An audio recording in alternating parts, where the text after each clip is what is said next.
If you spent any time at all on YouTube looking for study advice, then you've probably come across this video called Study Less, Study Smart. Now, this is a recorded lecture from Professor Dr. Marty Lobdell, who is a former psychology professor at Pierce College and wanted to give his thoughts on how to be an effective student. And the video came out when I was a sophomore in college and I wanted to watch it, but the problem was it was an entire hour long and I could just never make the time. Now, I've seen a lot of students say the exact same thing about the video, so what I want to do with this video is try to give you about 80 to 90% of the value packed within the lecture in about 1/10 of the time. So to do that, I first watched the lecture myself and took detailed notes on it. And if you want those notes, I've actually included them at the end of this video. But first, let's get into the tips. So tip number one is to break your studying into chunked sessions. And the reason for this is that the average student can only really pay attention for about 25 to 30 minutes. And this goes across the board from lectures to reading to studying. After about 25 to 30 minutes, your efficiency starts to really taper off. And that's why the advice to simply study more is not effective at all. Instead, you want to break your study sessions into about 20 to 30 minute chunks. And after those are done, take 5-minute breaks where you do something fun or at least away from your studies. And also, once your study sessions are done for the entire day, you want to give yourself a real tangible reward for doing it. As Dr. Lobdell says in the lecture, reinforcement of positive things builds good study habits. And as an added benefit, you're training yourself to study. So as you keep doing this, you're going to be able to study for longer and longer on each session. Tip number two is to create a dedicated study area. And the reason for this is that our environment, the context that we're in, largely determines our behavior. So think about when you're in class. When the professor presents a question to the entire class, you instinctively raise your hand.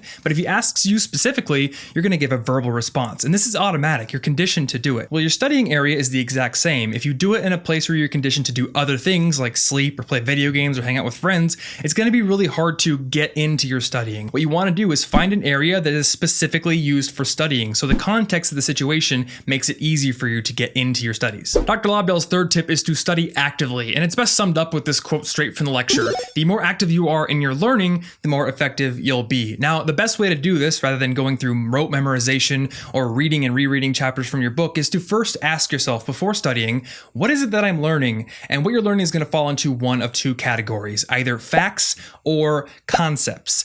A concept is something like, what does this particular bone in the human body do? You have to understand it. And a fact is just something you need to remember, what the name of this bone is.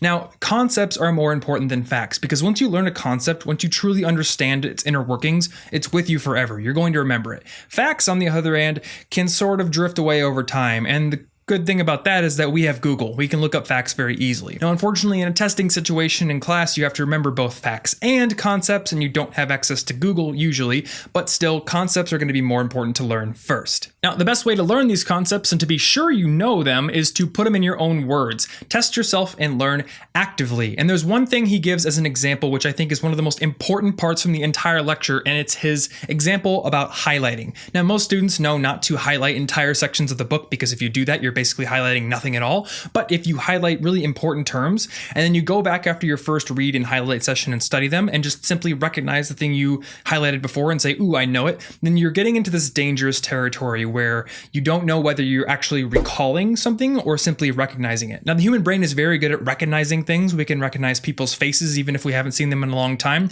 But the difference between recognition and recollection is that recognition requires an initial trigger, a cue. And if you're in a test, there is no trigger or cue. You have to actually pull it forth from your memory. So to test and make sure that you're actually recalling something instead of just recognizing it, you need to quiz yourself. You need to do active studying and active learning. The fourth tip is to take more effective notes, and he's really brief on this one. Basically, he says, after class, as soon as possible, and truly as soon as possible, flesh out your notes a bit. Add some more to them so you can actually solidify the concepts in your mind. And if you're fuzzy on something, ask another classmate who also took good notes, or go to office hours or wait to the next lecture and ask the professor before he starts if he can clarify something that you don't really have a good grasp on. The fifth tip is to summarize or teach what you learn, and he says the best way to actually learn something is to teach it, and the reason for this is twofold. Number one, it's a great form of active studying because you're forcing your brain to recall all the information so you can basically summarize it for somebody, and number two, you're really making sure that you fully understand the subject. If you're explaining it to somebody who has absolutely no idea about the topic and they're coming at it from a beginner's perspective, then you're really going to have an easy time of pinpointing gaps in your own understanding. Tip number 6 is to use your textbooks correctly, and in this part of the lecture, he goes over the SQ3R method, which stands for survey, question, read, recite, and review.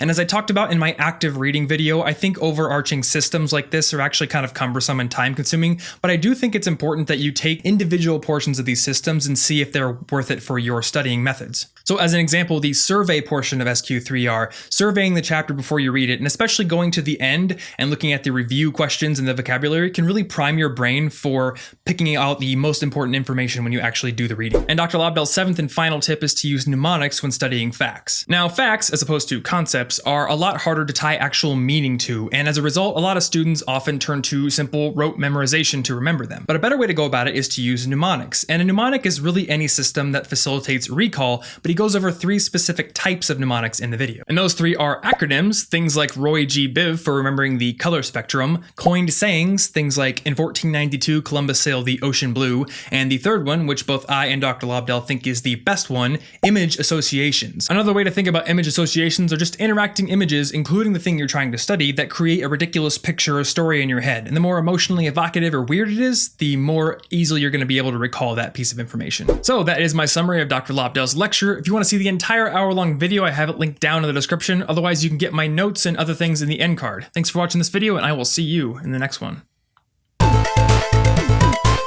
Hey guys, thanks for sticking around to the end of my video. Now if you want to get even more study tips, I made a video about advanced study tips last week, and you can see those by clicking the thumbnail. Also, if you want to get new study tips every single week and ways to be an awesome college student, then just click the big red subscribe button right there. As I said in this video, you can get my detailed notes on the entire lecture by clicking the orange button to go to the companion blog post for this video. And also, if you want to become an awesome studier, I wrote a 100+ page book on how to get better grades, and you can get it for free by clicking the picture of the book. Lastly, if you want to connect with me or have ideas for new videos, you can either connect with me on Twitter at TomFrankly or just leave a comment on this video.